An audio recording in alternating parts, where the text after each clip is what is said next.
Using Chicago to cite sources in your footnotes or endnotes. Chicago's notes and bibliography system uses either footnotes or endnotes in combination with your bibliography. The notes provide space for source citations as well as for commentary on the sources cited. Footnotes appear at the bottom of each page of a paper. Endnotes may appear at the end of a chapter or just before the bibliography page. Consult your professor to find out whether he or she prefers you to use footnotes or endnotes. Citation placement in the text and in the note. When you reference a source in your paper, you should insert a note to cite your source material. A note number immediately follows a closing quotation mark, comma, semicolon, or period, and in the text it is set as a superscript number. Do not put any punctuation after this number. Begin with number 1 and continue in numerical order. Each number will have its corresponding footnote at the bottom of the page or endnote in the end matter following the text.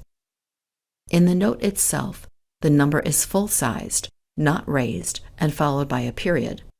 A note will include the author, the title, capitalized headline style, publication information, and specific page numbers. Remember that the citation elements needed for a journal article are different from the citation elements needed for a book. The elements of a note citation.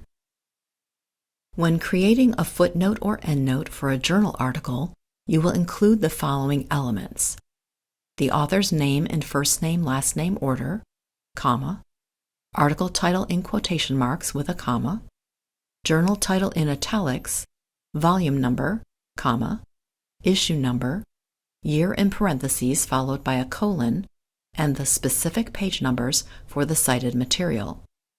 If you consulted an online version of the article, your citation should also include the article's unique digital object identifier, DOI, or permalink, which may also be referred to as a persistent URL or stable URL. In that case, the page numbers will be followed by a comma, then the DOI or permalink. The end of the citation is marked by a period. If you found the article while searching a library database, look for the DOI and/or permalink on the database results page. If a DOI or permalink is not available, it may be best to provide the name of the online database where the article was found. When creating a footnote or endnote for a book, you will include the following elements: the author's name in first name, last name order, comma, book title in italics, begin in parentheses, the place of publication, colon, publisher, comma, year, ending parentheses, comma, and the specific page numbers for the cited material, followed by a period. For a book or journal article with 2 or 3 authors, include both authors' names in first name, last name order. You will likely have multiple citations to a single source, so if you cite the same source again, you may use a shortened form of the note. Please be aware of an important difference about Chicago style. Citations for footnotes or endnotes and citations for the bibliography are not the same. For additional citation examples, please consult the Chicago Manual of Style online.